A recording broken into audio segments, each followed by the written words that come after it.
Good morning, everybody. Welcome back again to the Pineland Speaker Series. We're fortunate today to have Chris Crosby with Rutgers University. He's I believe, a Ph.D. grad student. He works with the Department of Ecology, Evolution, and Natural Resources, and he's going to talk to us about coyotes of New Jersey. I know if you're familiar with the area, you're going to know there's coyotes in the Pine Barrens in particular. I've seen them in a lot of rural areas as well, all over the place. So Chris is going to give us some information and talk to us about why they're here, maybe, and what their effect is. And with that, I'm going to turn it over to Chris. All right, thanks, Joel. Yeah, as Joel mentioned, I'm a PhD student at Rutgers University, focusing my research on the coastal predators here in New Jersey. And because New Jersey is a pretty urban area, the predators all over the state are pretty much uniform. So there are coyotes, red fox, raccoons all over the coast and all over pretty much every other part of the state. So coyotes of New Jersey is a pretty easy subject for me to talk about. As Joel mentioned, part of the Department of Ecology, Evolution, and Natural Resources at Rutgers. I'm also part of the Rutgers Cooperative Extension. We kind of have a dual position in my lab, working under Dr. Brooke Maslow. We work to do presentations like this to share knowledge about wildlife throughout the state. And then this presentation was put together mostly by my colleague, Kathleen Kerwin, who couldn't be here today, but she's a program associate in the same department I'm in. And she does a lot of heavy lifting on a lot of research and outreach, and does a great job. So just a shout out to her. So just a quick little brief overview of what we're going to talk about today. First, we're going to cover how coyotes got to New Jersey. They're not necessarily native to this region of the United States. So we're just going to cover how they got here and what kind of changes might have occurred to the actual species as they moved across the country. Then we'll go into a little bit about coyote ecology and behavior, talk about their life history, what you can expect from a coyote, that kind of thing. And then we'll talk about a really brief section on how researchers like myself document coyotes and what we can do with that information. And we'll wrap up with probably the most important section, how to avoid conflict with coyotes.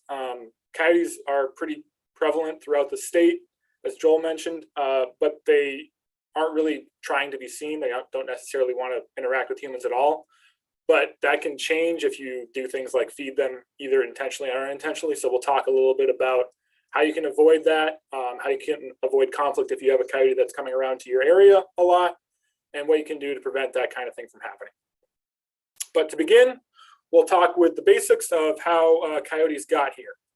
So coyotes originally were from the western and southwestern portions of North America, or the United States, and they were native to deserts and prairies and pretty well adapted to that area before the late 1800s.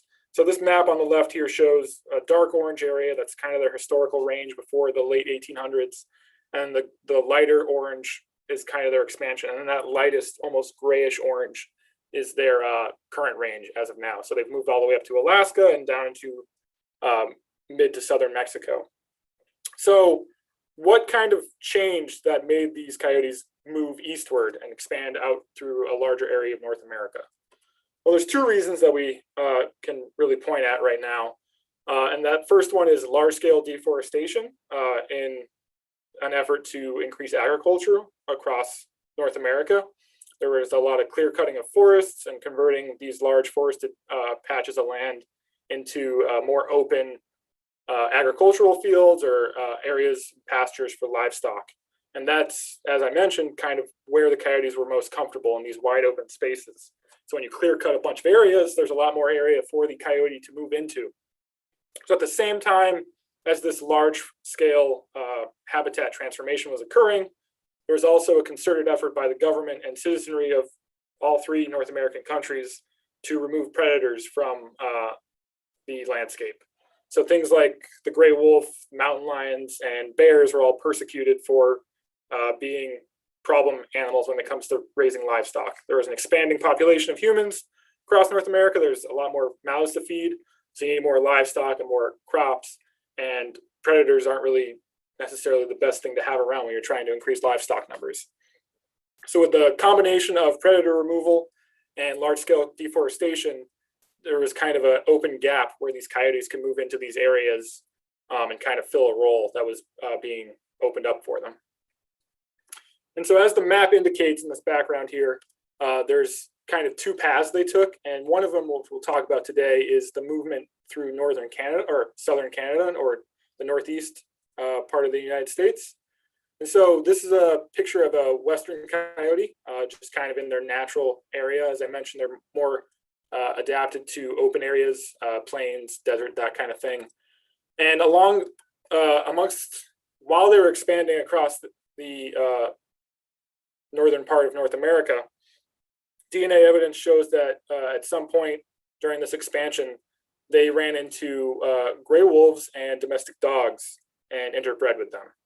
And so this probably occurred due to the persecution of gray wolves. So if there's a decrease in number of gray wolves on the landscape, you're going to have individual gray wolves who still have the instinct of trying to breed with something, but don't have any gray wolves necessarily in their area to breed with. And because all three of these animals are so closely related to each other, they're all able to interbreed with each other and create hybrids. So there was introgression, which is the term we use for when DNA from one species moves into another species, introgression between the gray wolf and the coyote during its expansion eastward, and also introgression of domestic dog DNA into these populations. Similar situation with domestic dogs. You have an increased prevalence in domestic dogs, and these coyotes are moving into the area where there might not be enough coyotes yet for them to breed with. So they breed with domestic dogs. And so these two species kind of have a significant, albeit extremely small, portion of their genetic code mixed in with the western coyote to create what we have now in the east called the eastern coyote. And some of the changes that occurred were larger body size. They're more well adapted to living in forested areas, and they are better able to live kind of like on the outskirts of human society because they have that dog DNA in them. And so this created the larger, more well adapted to forested areas, eastern coyote that we have in the Northeast today. And this also leads to a lot of sensationalization of what happened. So you get a lot of media outlets talking about coy wolves or coy dogs. And this leads to headlines like this: coy wolves are taking over Eastern North America. And while technically they are a mixture of wolves and coyotes or dogs and coyotes, it's an extremely small number of mixtures in that genetic history. But this allows places like Smithsonian Magazine to talk about how there are coy wolves taking over your neighborhood and selling a lot more magazines or getting a lot more clicks. But it's important to understand that there are no longer any wolves, especially in the northeast part of the United States. I mean, there might be some wolves that sneak over into the northern part of Maine from Canada sometimes, but that's pretty much it. So there are no coyotes in the northeast part of the United States that are mixing with wolves nowadays. So there's not going to be a half wolf, half coyote walking on your street. And there's enough coyotes in the Northeast right now that they don't have to depend on domestic dogs to breed with. So there's not even any real mixture between dogs and coyotes anymore. So what we have here in the Eastern United States is an Eastern coyote.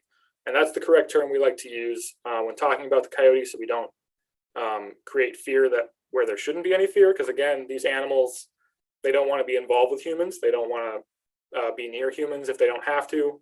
They don't want to interact with any part of humanity. They just want to find food and breed, and that's all they want to do. And they want to be as far away from humans as they can be while they're doing that.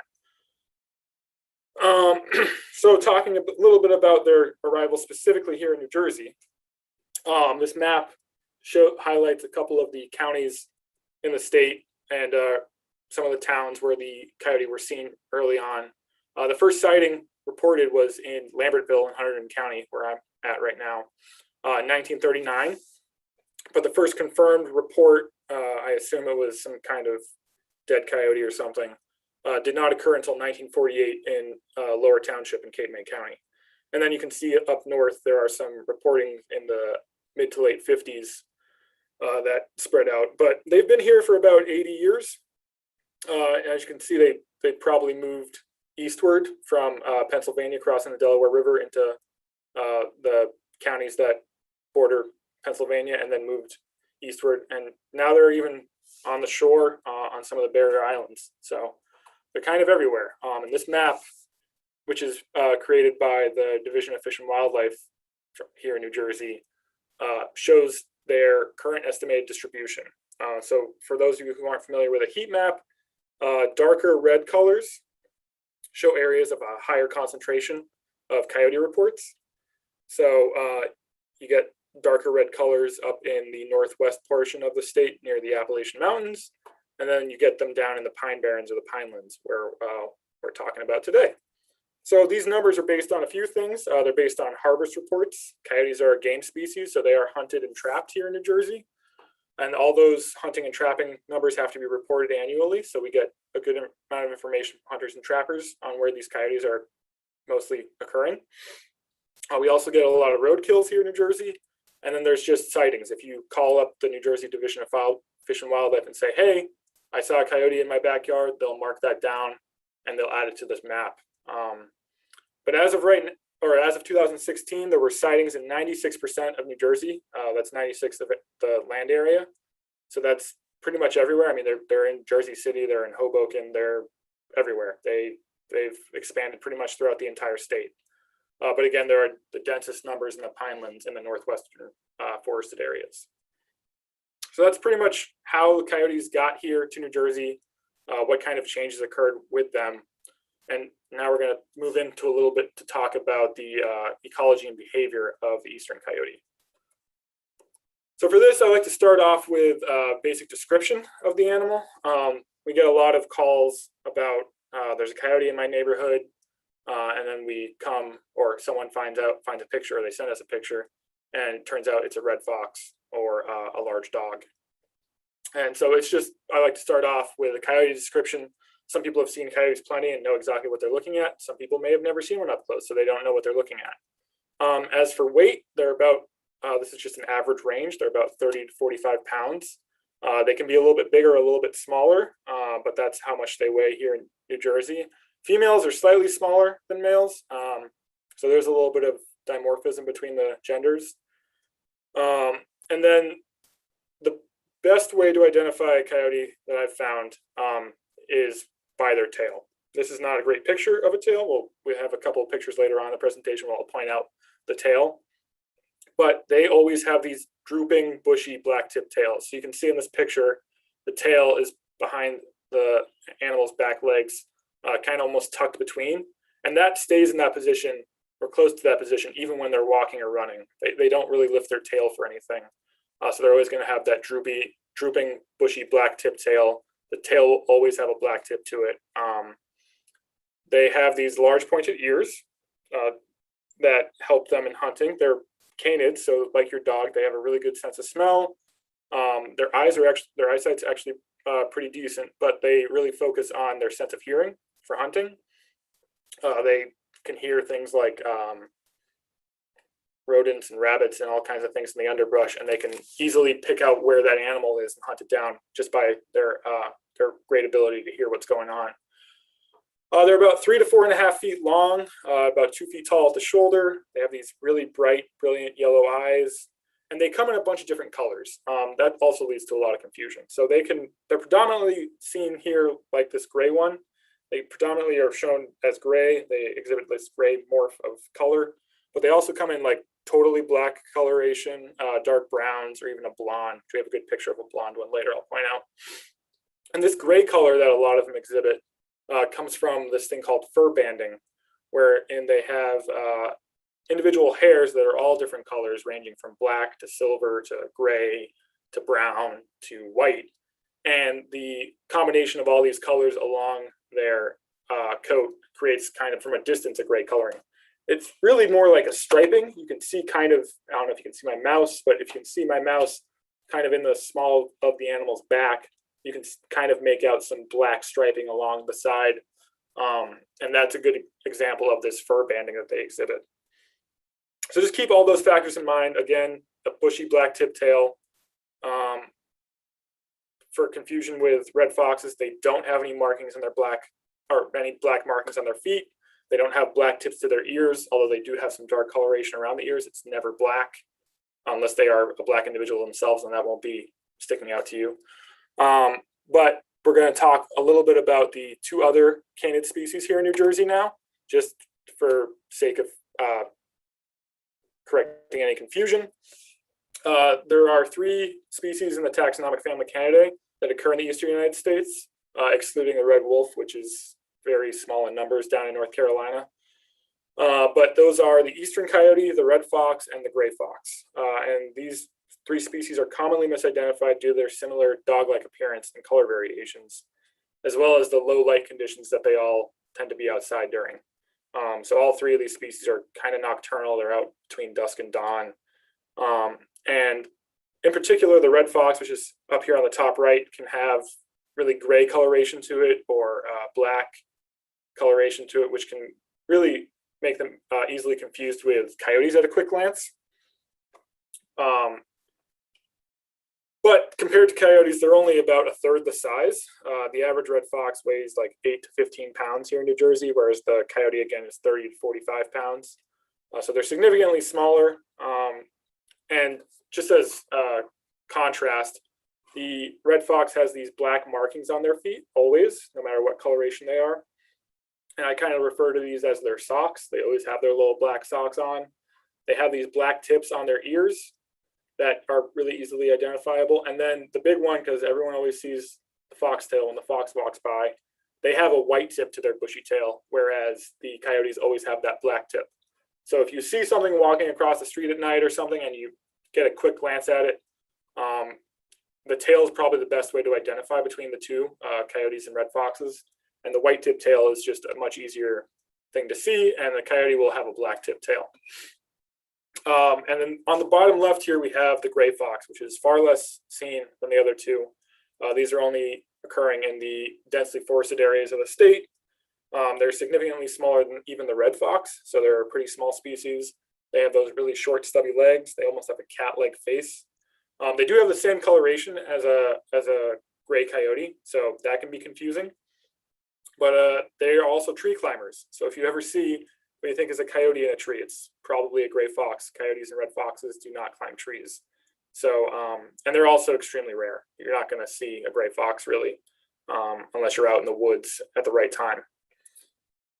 So that's just for clearing up confusion on canids here in New Jersey. Back to the coyote though. As for their diet and feeding, we like to use the term opportunistic omnivore. And this means that they pretty much will eat whatever they can get their paws on. This list on the left here is not by any means exhaustive, but it is a good little highlight of things that they will eat in and around your yard. And so the top picture shows a coyote with a squirrel. You can see in each of these pictures that black tip to the tail. And they're pretty fantastic at controlling rodent and rabbit populations. They will take young and or injured deer, but they're not pack hunters. So they won't, at least here in New Jersey, they're not pack hunters. So they won't go after a large, fully grown adult unless there's something, it's sick or it's injured. In extreme cases where there's no other food, they will go after things like insects and frogs. They'll go after smaller predators like raccoons. We'll talk a little bit more about that later. If you have a fruit or nut tree in your yard and it's dropping fruit on the ground, that is a great resource for a coyote. They will gladly come by and eat some cherries, eat some apples, whatever's laying there on the ground. They'll pick it up and take it for free food. Ground nesting birds like some species of duck and shorebirds, they are easily predated upon by coyotes. Their nests are pretty big targets for some coyotes. They'll go in and get eggs. This bottom right picture with the coyote with the pizza is probably my favorite picture of the whole presentation. He's going to have himself a good night. He's got half a pizza. They are notorious for going through garbage. There's coyotes in Central Park. There's coyotes in the Bronx. They will make use of whatever they can find in and around garbage dumps or even in dumpsters. They'll get into dumpsters and find food in there. And then A big thing is livestock. Things like chickens and sheep that are penned in are good targets for young coyotes. They're learning how to hunt. You know, you can go into a pen if you're a young coyote and you find a bunch of prey that can't really leave. So it's a really good like training ground for a coyote to figure out how to stalk and hunt prey. So yeah, they're pretty fantastic at eating whatever they can. They're really well adapted to a lot of areas. So you can kind of see how they were pretty capable of expanding across the United States pretty easily, because no matter where they went, they were able to find something to eat, and they are pretty well adapted to any kind of climate, so they can handle a bunch of different temperatures and areas. Getting into reproductive biology. So we're at the tail end of what we would call the reproductive season for coyotes here. They breed between January and March. So mated pairs come together in the winter and find each other again and start working on a den and copulate. And then the gestation period is about 63 days. So if you know some of them are breeding in March, some of those pups are just being born right now. And those pair bonds between these coyotes, the mated pairs, usually last for the life of the mate. This is because they're in the same area and they find each other, and it's easier to get back together with the same mate each year than it is to go out and find a new one. So coyotes do not form large packs here in New Jersey.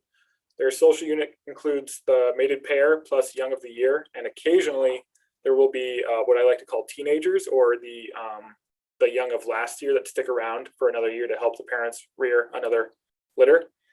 And as I mentioned, they use dens, so they will dig into sides of hills or dunes on the beach, or they'll find space under a deck or under a foundation where there's a hole, and they'll make a little den for their young to live in. They generally have litters of 4 to 7 pups, which are pictured here, and they're really adorable. But that 4 to 7 pups a year, if there's enough resources, all 4 to 7 pups will grow to adulthood and move on to getting their own territory, which again leads to that really prolific ability to spread across an area extremely quickly. If you got 7 pups a year from each mated pair that are well fed and capable of moving on to their own area, you can quickly capitalize on a lot of empty space left behind by extirpated animals like the wolf or the mountain lion. And so both sexes provide food. The mother, as a mammal, she obviously feeds the young milk until they're weaned at a couple months old, and then the father and the mother both work to provide food, bring food back to the den until the late summer, when the juveniles start learning to hunt independently. And then in the early to mid fall, they get kicked out of the den usually and have to go out and find their own territory. And so life expectancy for these animals, if they live to the old age and die of natural causes, which doesn't always happen, we'll talk about that in a second, but life expectancy can be 10 to 14 years in the wild, which is pretty long when you think about how long a large dog lives in a well taken care of situation at someone's home. 10 to 14 years is about average for a large dog, and they can breed up to 10 to 12 years of that 10 to 14 years. So if you think about, again, talking about how they're pretty prolific at expanding, you've got one mated pair and they breed together for 10 to 12 years. That's like 70 to 84 pups over the lifetime of those two mates. And you can quickly see, okay, if a mated pair over their lifetime creates 70 pups, that's a lot of animals on the landscape that can quickly move out and fill all these holes left behind by larger predators. So all these things have led to the coyotes' expansion over the entire United States and into Canada and up into Alaska even. And their reproductive biology is one of the most well-studied parts of any predator in North America, just because people have tried to remove them from areas and they don't really have any success because the coyote is just such a prolific breeder. It's not really feasible to remove them from an area. They'll just produce more pups and take over the space again. So I mentioned we were going to talk about what kills coyotes. So this is a breakdown of different studies that the Urban Coyote Research Project put together, this chart. So they had input from 281 radio-collared coyotes from studies covering the years 2000 to 2014. And what you can quickly see is about 40 to 45% of these coyotes met their end by a vehicle strike. And this makes sense because as larger predators, coyotes exhibit a larger home range and territory. So they're moving around, 10 to 12 square miles a day, crossing a lot of streets and avenues, especially in more urban areas. They have to cross these roads to get to where they want to go. And that just leads to a lot of coyotes being on a lot of roads, and that leads to vehicle strikes. As I mentioned, coyotes are a game species. So about 20% of the coyotes in this study were shot. So about two-thirds of the coyotes in the study were killed by humans. And then about 10% are lost to disease. Coyotes succumb to things like canine distemper, mange, and rabies. Rabies is extremely rare in coyotes, but it does occur. And then the rest were either other or unknown. But again, just to point out, about two-thirds of coyote deaths are caused by humans. And most of those are vehicle strikes. But they're such prolific breeders that they're still able to expand because they just have that great ability to do that. And so coyotes are seen a lot as pests in some areas. They take out livestock. They are in people's yards at night. People see them as a pest species a lot, but they also play a pretty significant ecological role here in New Jersey. As I've mentioned a couple of times now, coyotes help fill the role or niche left behind the extirpated wolf. Extirpation is when an animal is removed from an area, but not fully extinct. So you can think of it as like, okay, the wolf is extinct from the Northeast United States. So we use the term extirpation to explain that.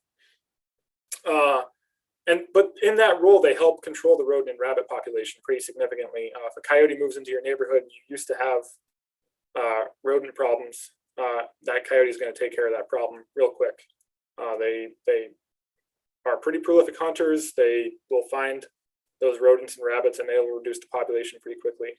As I mentioned, they do take some deer, but this has little impact on deer numbers up here in New Jersey. They're not hunting as a pack, so again, they can't take out stronger individuals that are going to add to the deer population anyways.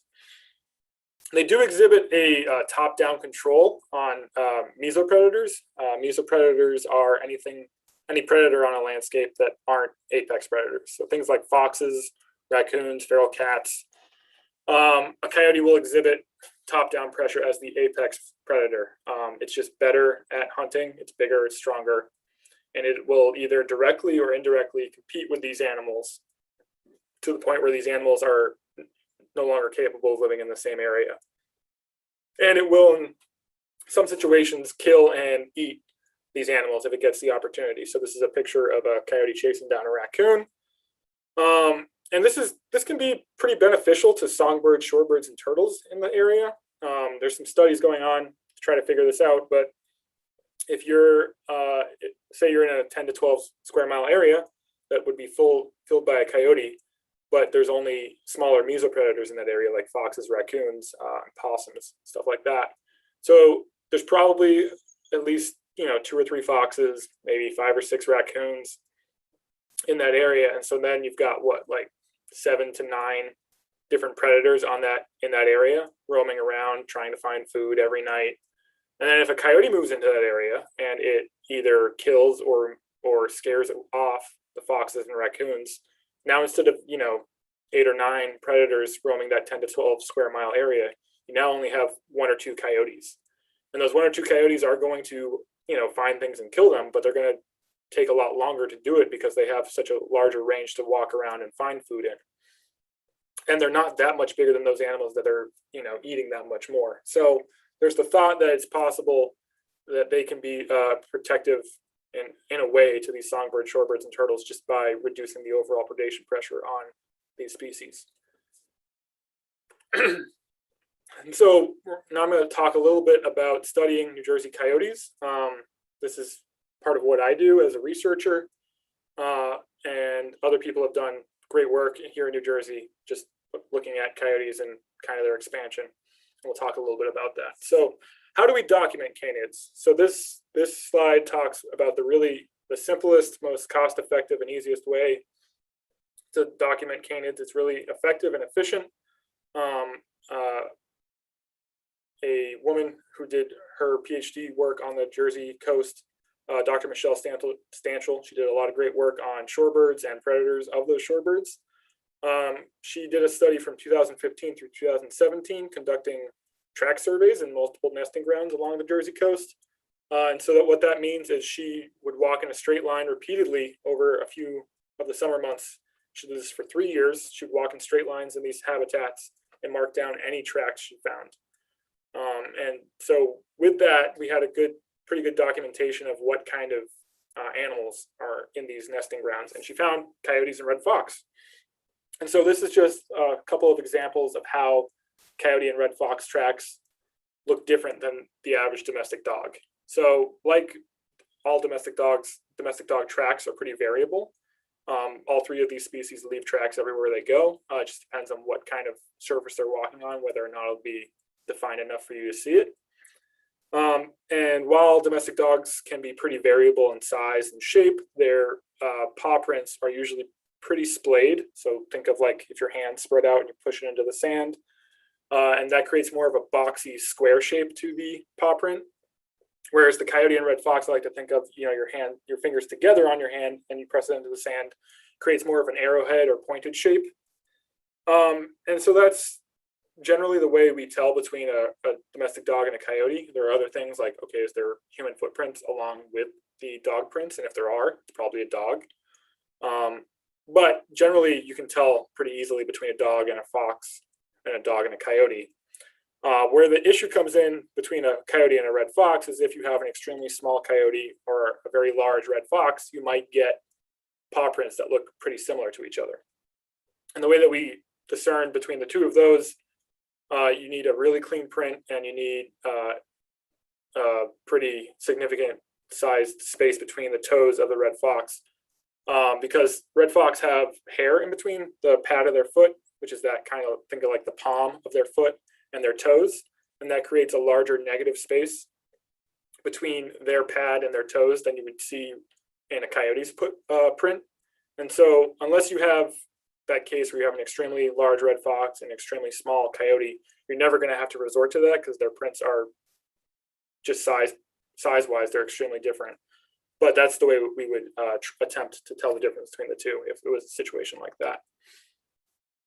And then other ways we do it, and the way I do it mostly, documenting canids, is the use of trail cameras. So we use Reconyx Hyperfire infrared cameras. We did a study along the Jersey coast where we looked at 108 different locations. We had cameras in each of these locations for a month at a time over the course of a year. These cameras are on 24 hours a day, 7 days a week, and they have high sensitivity motion triggers. So if anything walks in front of the camera night or day, it's going to trigger the camera and we're going to get a few pictures of that animal. And so how we would get the animals to come to our cameras is if they're in the area and they smell this long distance predator lure we use, which is pictured here in the middle, they would come check out the lure. And then while they're standing there sniffing the lure, they would get their picture taken. And they love this lure. It's the most disgusting thing I've ever smelled in my life. It's a mixture of skunk and fox glands and then some beaver castor, and there's definitely some garlic in there. And over the 2.5 years I've used it, it's actually become less disgusting to me. And now all I can smell is the garlic. Unfortunately for everyone I work with, they still smell the disgusting skunk smells. So we've used these cameras to pretty much look at a pretty good snapshot of what canids are on the coast. And we've been able to show in some places there are coyotes, in some places there aren't, and pretty much everywhere there are red foxes. So it's more high tech, more costly than the track survey, but you get more information out of it. It's also more labor intensive. You have to go out each month and replace all these cameras, but you get great pictures of animals, and you get a lot more information. Those are pretty much the two ways we document canids here in New Jersey that I'm aware of and that we used. So now we'll move on to the most important part of the presentation, how to avoid coyote-human conflict. So as I mentioned at the top of the presentation, coyotes are becoming more prevalent here in New Jersey, but they also don't want to be seen by humans. Like any other animal, they interact with other individuals of their species, and some of them are pushed to the edge of the habitat, which leads them to being in more urban areas. And so it's important for us as humans to realize that this is going on, and we can, modify our behavior a little bit to reduce the possibility of interactions with them. But we can also, have some knowledge in our back pocket for when we do interact with a coyote, what to do if that does happen. So first, I'd like to start off with a quick little definition of what an urban coyote is. When we say urban coyote, we refer to coyotes that we find living in suburban and urban areas, generally in really close proximity to humans and human development. Before I go on anymore, this is a great picture of a blonde phase coyote. You can see it's kind of tan in color, but it still has that very distinct black tip to its tail. So they come in all different colors and they come in different sizes, but they're always going to have that black tip to the tail. So coyotes are most active between dusk and dawn, but that doesn't mean that it's not normal to see them out during the day. Like this picture shows, they're out in the woods, they're out on the streets sometimes during the day. They're opportunistic omnivores, like we mentioned. So they are going to take any chance they see at a meal and get it. If they're out, sleeping in some bushes at 3 o'clock in the afternoon and, a rabbit walks by and wakes them up, they're going to get that rabbit. They're not going to care that you're looking out your window and seeing a coyote take a rabbit. They live their life like any other wild animal. They need to find a meal to survive. And if they see the opportunity for a meal during the daylight, they're going to take it. Does not mean there's anything wrong with the animal specifically, just means that it saw an opportunity and it took it. So even with this, they're still pretty nocturnal. So direct coyote-human interaction is extremely rare. They are going to be out when people aren't out at night. Generally, they're out, in the dead of night, checking out their area when there's the least amount of activity. But there are things we can do to change our behavior that will reduce the possibility of a coyote coming to your area, either during the daytime or at night when you're out sitting in your backyard or something. So first and foremost, you want to avoid feeding coyotes and all wildlife intentionally or unintentionally. So this is what I like to say is the biggest point from this whole presentation. If you take nothing else away, please take this away. Besides bird feeders and those hummingbird feeder things and bird seed, pretty much every other way of feeding wildlife you shouldn't do. It's harmful to the animal. It's harmful to the habitat. It's not really a win-win situation for anyone. So if you're intentionally feeding animals, please stop. And if you figure out that you're unintentionally feeding animals, you can try to curb that by making a few changes. Because feeding the animals, especially coyotes, leads to the habituation of these animals. So the habituation means they lose their natural fear of people. And this usually occurs when an animal associates people with food access. So you can see this coyote here has himself half a watermelon. I can guarantee you wherever he found that watermelon, he's going to come back the next day seeing if there's more watermelon. And so it's important to restrict potential food access, even if you're not intentionally feeding wildlife. And ways you can do this are making sure your garbage is secured at all times. Your compost pile, if you have a compost pile, is animal proof. If you feed your pets outdoors, like if you have a dog that stays outdoors, or if you have a cat that you like to feed outdoors, just make sure you secure that food. You don't want that food getting or attracting any other animals out there. Again, like the watermelon, if a coyote comes through the yard and smells dog food and eats dog food, it's going to come through every night trying to see if there's more dog food. That's just how they are. They make the same kind of loop around their area each night trying to find food. And then also it's important to never leave small pets unattended. So smaller dogs, cats, if those things are outside at night, they become the possibility for a coyote to target them either as a competitor or as prey species increases, and they might be attacked. So you want to make sure you can secure your pets, especially at night. Going into more pet safety, coyotes will prey upon domestic animals, including dogs, cats, rabbits, sheep, chickens, or other small livestock. So it's important if you have any of these, make sure they're secure at all times, especially things like livestock, or if you have a rabbit hutch in your backyard or something like that, you want to make sure it's wildlife proof, because not only coyotes will get in there, but things like raccoons and foxes will try to get in there and take take those animals out. I know this is a touchy subject for some people, but please, please, please, please, please keep your cats inside.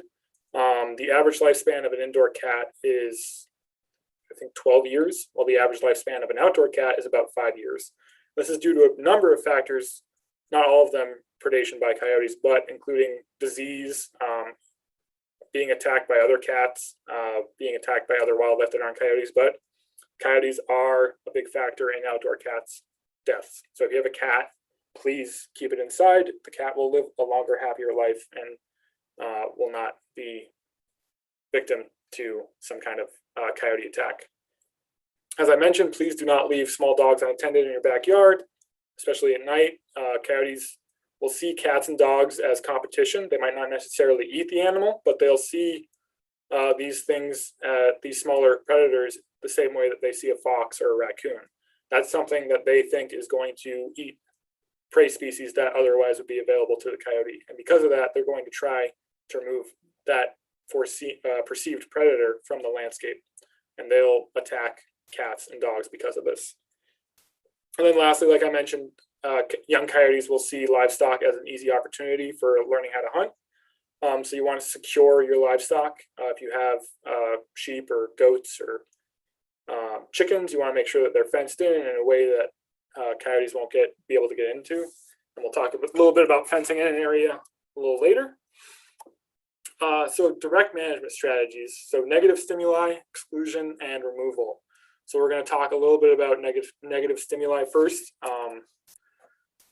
So a term we like to use when we talk about negative stimuli, say you're walking along in your neighborhood or on a trail near your neighborhood and you come across a coyote. If you don't want the coyote in that area, it's important to perform a hazing technique in these situations, but only when necessary. If you're out in the middle of the woods and there's a coyote that comes across you, you're kind of in his habitat, so you don't necessarily have to haze that coyote. But if it is encroaching on your space, do not run away. Running away or leaving the area will lead the coyote to think, okay, this is an area where I'm safe. This is an area where I can hang out. This is an area where people are going to leave me alone. So if you run away enough times or leave it alone enough times, it's going to think that this is part of its territory now and it can hang out here. So it's important to stand tall, stand your ground, wave your arms, shout at the coyote. If none of that works, you can throw objects like sticks, balls, or rocks in the direction of the coyote. It's important not to try to hit the animal. You don't want to cause any damage, but you do want to try to scare it off. If you're out watering your garden or something, you have a hose, spray the animal with the hose. Nothing likes getting sprayed with a hose, including coyotes. If you have an air horn, if you have a repeat coyote coming back to your yard, you want to make sure it sees you and you have the air horn. You want to make the loud noise, make yourself look big, and the coyote should be scared off by that. You also want to make sure in these situations that you're giving the animal enough room to escape. You don't want to be in a situation where you're in a fenced-in yard and you're blocking the only exit and the coyote sees you as blocking its exit. In that situation, it has no other option but to attack you, and it will attack you because you're the only way it can get out of the situation. So you want to prevent that from happening as much as possible. As for other negative stimuli, there's a lot of things available online that claim, hey, if you buy this, it'll stop wildlife from coming to your backyard. And there's a lot of use of sounds and visuals or odor repellents. And these things generally are pretty good in the short term. You know, if you're a coyote and you come to someone's backyard and all of a sudden there's a loud noise every time you step foot back there, you're probably going to run away. But eventually, the coyote will learn, okay, there's a loud noise, and then nothing happens. So the coyote is just going to deal with a loud noise and continue doing what it was doing before. So these generally do not work in the long term. We don't recommend using something like this because the animals will just quickly adapt to these stimuli. And not just coyotes, but things like deer and squirrels and raccoons, they will all just quickly learn that there's no actual consequence to these things, and they'll just continue doing what they were doing beforehand. So the best way really is to either prevent this from happening by not habituating the animals, and if they are are already habituated, you want to try to haze them. So they know, okay, this is not a place I want to come. As for exclusion, coyotes are pretty great at digging. As we mentioned, they like to dig dens out for their young, and they're also capable of climbing. They will climb over fences using their claws. So fences should be high, 5 to 6 feet high at least. 6 inches buried underground below the fence, and then you want, on the outside of the fence, you want to put chicken wire or some kind of fencing 12 inches out from the fence underground so they can't dig underneath. And then you want the 12 to 18 inches of fence at the top should be installed and slanted outward, kind of like you think of fencing around like an area that the company doesn't want you getting into, or a prison kind of thing, so things can't climb over the fence. And this can be pretty expensive, so it may only be practical around high value areas such as like a very cherished garden or livestock. But this is the recommended way to keep a coyote out of an area. Further exclusion options, if you have a deck or a porch or even a shed that the coyote can get underneath and use for a denning site, there's a possibility that they might. So if you put up fencing or chicken wire underneath the deck, you want to use the same methods. You want to dig down about 6 inches and then also push the fencing another foot out from the bottom outwards to make sure that the animal can't get underneath the deck or porch or shed. It's important to note that you want to do this at a time when there's not an animal underneath there. So if it's, breeding season for any animal, not just coyotes, but like things like skunks or possums or raccoons, even squirrels will get underneath there and they'll start making a nest or something. You want to check that there's no animals under there before you put this up, because this will prevent any of the animals from entering or exiting, not just the coyote. And not only would that be a terrible way for the animal to die, the smell will be horrendous. So you don't want to have an dead animal underneath your porch or deck. A large portion of the questions we get when we talk about removing coyotes from an area, which usually is done through euthanasia, is why can't we just trap the coyotes and bring them to the Pine Barrens? So if any of you live in the Pine Barrens, which I'm guessing is quite a few people because it's for the Pinelands Commission, a lot of the other people in New Jersey want to bring their coyotes to the Pine Barrens because they think that they'll be happier there. And removing a coyote from an area generally just allows more coyotes to move in. They're so densely populated that there's usually just going to be another coyote that moves into an area, so you can't really remove a coyote from an area. You can remove a problem coyote, and then the new coyote might have a chance of, being in the area and being better, but you can't really remove coyotes from the area. So we can't obviously remove coyotes from one area and bring them to another part of the state for a few reasons. First, survival rates for any wildlife that is trapped and relocated are extremely low. You're bringing this animal that's very well acquainted with an area that's lived in its whole life. You're bringing it to a new home range with a possibly different habitat, and that's probably going to have resident animals that it's got to deal with. So you might drop a coyote into a wide open wild area that you think is great for it, but what you don't know is there's already a coyote pair living there in that area, and the coyote you've dropped off now is kind of not got enough resources for itself to make it, and it's going to, instead of what you think is happening where it's getting dropped off and brought to a brand new wonderful location, it's actually being dropped off into an area where it's not going to be able to find enough resources and will probably slowly starve to death rather than quickly being euthanized. There was a study in Chicago that found almost every coyote they used in the study, which I think was like 5 or 6. They put collars, GPS collars on all these coyotes and tracked them after they relocated them out of the city to a suburban area in Chicago. And within 48 hours, all of the coyotes in the study started trying to wander back to the area that they came from. Because it was an urban area, most were killed by cars, and eventually all of them died pretty quickly after they were relocated. So usually we consider relocating a death sentence, but because it doesn't involve the actual hands-on killing of an animal, it's generally seen as more palatable to the public. But we like to explain why we can't do that, because it leads to a lot of questions as, why are people out there killing coyotes and killing foxes and stuff like that. Another big issue is relocating animals without testing them for a bevy of diseases that they could be carrying, spreads disease. If you take a coyote from an area in the northern part of the state, move to the southern part of the state, it might be carrying some version of mange or distemper that is not prevalent in the southern part of the state and can cause an outbreak. And that can lead to the collapse of a population pretty quickly. So it's, any way you look at it, there's really no good way to trap and relocate these animals. So if there is a problem animal, there's an animal where there's an immediate and obvious threat to human safety, removal by euthanasia is the best and only option. So it's an unfortunate situation, but it is what it is, and it's the only way we have to deal with these problem animals. And they are extremely rare. There's not a lot of problem coyotes out there, so there's not a lot of trap and euthanasia going on. So encountering an aggressive coyote is extremely rare. Signs of aggression are similar to an aggressive domestic dog. They snarl, they growl, and they might possibly lunge at you.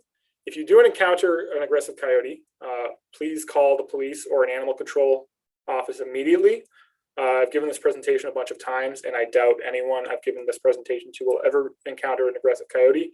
They're so extremely rare, and it just doesn't happen that often. But if it does happen, my coworker Kathleen likes to remind people that they're like 30 to 35 pounds, so they're about the size of a fat Cocker Spaniel. So you want to fight. You don't want to, succumb to the animal. If it does come towards you and looks aggressive, try to haze it, fight it off. It will eventually leave. It's not going to go after you. And as I mentioned earlier, rabies does occur in coyotes, but it's extremely, extremely rare. Something like on the scale of single-digit cases in New Jersey ever. So it's really, really, really quite rare. This is a picture of an aggressive coyote in North Carolina that did test positive for rabies. It's probably not ever going to happen to you. If you do encounter a coyote, what will happen is it's going to run away because it's scared of you. And then second to last thing, coyotes in New Jersey are here to stay. So it's important that we try to learn how to live with them as best we can. Despite our low detection rates, coyote populations continue to expand throughout the state. So they're getting everywhere. Call back to that map we showed. In 2016, 96% of the land area in New Jersey had coyote sighting on it.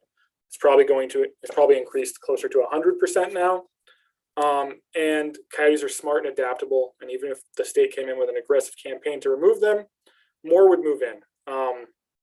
They've done studies on this plenty of times, and they've found that there's really no good way to get rid of coyotes by removing them. It's best to just live with them. Removal of coyotes actually seems to increase the output of pups by the mothers because there's an increase in resources in an area. So then the mothers kick up the amount of pups that they are able to produce each year, and then you get an actual increase in population where you're trying to decrease them. All of the stuff I've mentioned today is available online in a coyote fact sheet that we published. The URL is right there, but it's probably just easier to Google Rutgers Wildlife Coyote Fact Sheet. We also have fact sheets for all kinds of different species of wildlife here in New Jersey, from groundhogs to bats to foxes. We've got fact sheets with all kinds of information on where they came from, what they're doing now, what problems are facing them. So that's just a quick little plug about our website. That's the URL for the actual website if you want to check out any of the projects we have going on. Kathleen always likes to point out we have a Facebook page, so you can like us on Facebook. She puts updates up there about once or twice a week about what's going on with wildlife in New Jersey or what's going on with our research projects. And yeah, I'd like to thank Joel for having us on today. We appreciate doing these kinds of presentations. And if you have any questions, please call this number and Joel will admit you. Just make sure you mute your computer if you are calling so that we can avoid any echoing. There's also a 30-second delay between the YouTube stream and the live webinar when you call in. And my contact info is down there if you think of a question at any point and you want to write to me. There's my email right there, and you can ask me. And I'll try to either get you an answer or put you in contact with someone who will get you the answer for you. Thank you very much. Appreciate it. Wow, Chris, thank you, man. That was just a really great presentation, very easily understood. I really appreciate all that information. I really like the slide with the different footprints, the dog footprint versus the coyote and the fox. Very, very helpful information. And thank you so much. That was a really good presentation. And I'm sure a lot of our folks really are going to go away with a lot more information about coyotes than they had before. That's great. That's what we hope for. I've been long of the theory that coyotes will be here a lot longer than we're going to be here, I think, because they can, adapt to any situation, it seems like. Yeah, they're like the cockroaches of the mammalian world. They can live through anything. They are pretty capable of living through all kinds of things that we throw at them. They were also persecuted like the gray wolf was, but it did not matter for them. They just increased their numbers rather than dying off. So yeah, they're a true a survival story. And I think basically the eastern coyote is bigger than the western coyote. So not only did we not get rid of them, they actually came back bigger and stronger than they were to begin with.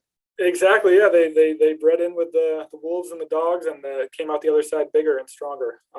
But they're also a little bit more docile because they got that dog DNA in them. Yeah, pretty neat. Yeah, it is. It's fantastic. They're a pretty cool species to see. Yeah, I've experienced them many times here locally. I've seen them in other parts of the country, and I've always had a lot of respect for them for that adaptability. And it's just something about them that is it's that wild spirit. But I always kind of am very fond of them. Yeah, in the Southwest, there's a reason they're in a lot of Native American cultures. They're a symbol of survival and being. I mean, we have Wile E. Coyote, the cartoon that's drawn from Native American culture, where they thought of it as like this wily animal that was capable of doing a lot, and it's still true today. They're capable of living through all kinds of things. Yeah. So they're pretty prolific, and they're definitely here to stay. And they're really easy to get along with if you just know what you're doing. Yeah. Like I said, that was really good, really practical, important information. And I think there was well over 30 people watching at one time. So I know we had a pretty good live audience, and I'm sure within the next couple of days, there'll be, well over 100, maybe 200 people that are going to check out this live stream. So that's great. Great impact. That's fantastic. That's what we hope for. We like to communicate this stuff out to the public whenever we can. So it's an enjoyable part of our jobs, because most of the other time we're either alone in the woods or just sitting in front of a computer. So, well, I guess I'm sitting in front of a computer this time too, but it's still nice to be talking to people. Yep. Yeah. The last year and a half has been kind of strange that way. That lack of in-person activity. But yeah, hopefully we're kind of on the path to getting back to maybe a new normal, or somewhat back to the way things used to be to some degree. So we're all looking forward to that. Yeah, I have my first in-person presentation coming up here in a few weeks at one of the townships we do research in. So it'll be nice to actually get back into doing this kind of stuff in person. Yep. Yeah, we one of the things we've done over the years is a Pineland short course, and that's what I'm working on the side right now, is planning an all outdoor summer short course for 2021. So that should be pretty exciting. Oh, that's awesome. That sounds great. Yeah, it's going to be. Go ahead. It's going to be a crazy summer because everyone's been cooped up for so long. So they're going to try to do as much as they can this summer. It'll be great. Yep. That's what it seems like. When we first started doing these streams last May and June, we literally had like 150 people live on every one, and because everybody was cooped up, they didn't really have much to do. Those numbers have drastically gone down, but it just really showed what was the situation at the time. Yeah, I know for Earth Day last year, Rutgers did like a Earth Day at Home webinar series, and Kathleen did one about composting. She had like 600 some odd people come in to listen to an hour talk about composting, which, like, composting is great, but it's not like the most interesting thing in the world. But 600 people logged in from all over the state to listen to her talk about it. That was April or May last year, when everyone was just kind of learning how to be cooped up in their house. So right. Yeah, that's probably an all-time record for a composting program. Yeah, probably. Yeah, probably never see that ever again. But it was good. All right, we'll just give it another minute or so because we do have that delay. Okay. Usually somebody does usually call in. We'll see. I mean, it was an extremely thorough presentation, so the old adage of answering all the questions may very well be true. That would be nice. I hope so. We'll see though. And again, if anyone has any questions, there's my email at the bottom. I'm more than happy to either answer questions via email or put you into contact with someone who can answer your question for you. We get a lot of questions about wildlife and wildlife issues that don't just pertain to coyotes, but pertain to everything wildlife here in New Jersey. So we can help you out with a bunch of stuff.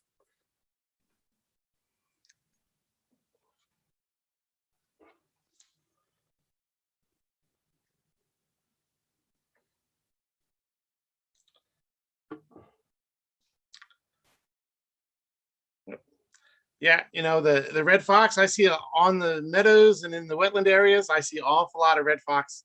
I usually see the coyotes more urban or more in the woods. I have seen them in a mix of places. Some of the fox are particularly playful, it seems like. If you're out fishing in the boat and the fox is along the bank, I've had them run up and down and almost seem like they're trying to get my attention. So that's kind of interesting. They're very playful. They're probably being fed by fishermen. Could be. I see Island Beach State Park, especially. There's a lot of foxes in Island Beach State Park, but there's also a lot of fishermen in Island Beach State Park, and a lot of the fishermen, you know, they leave their fish heads or something on the ground specifically for the foxes, or will hand feed the fox if the fox is comfortable enough. So you get a lot of foxes coming up to you in Island Beach State Park for that reason. Which again, we discourage. You don't want that. That's bad for the fox. Brings them to the road, gets hit by a car, that kind of thing. So you don't want to do that. It's cute in the moment, but it's long term probably bad for the animal. Right. Yeah. I mean, like you showed in your program, you know, the coyotes, the foxes, all animals in general, they have that ability to learn and to adapt. And you know, you start to train them in that regard, they're gonna take that path. Right. They're going to take the easiest path to getting a full stomach, and that if that means that they have to come bother you or people in your neighborhood, they're going to do that because apparently it's worked before for them, and now they're seeing that they can come back repeatedly and keep getting food, so they're going to keep doing it.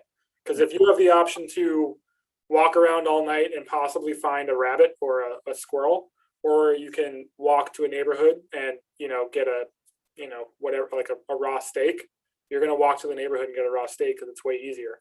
And they're all about conserving energy. That's what all wildlife are trying to do: conserve energy and get as much food as possible.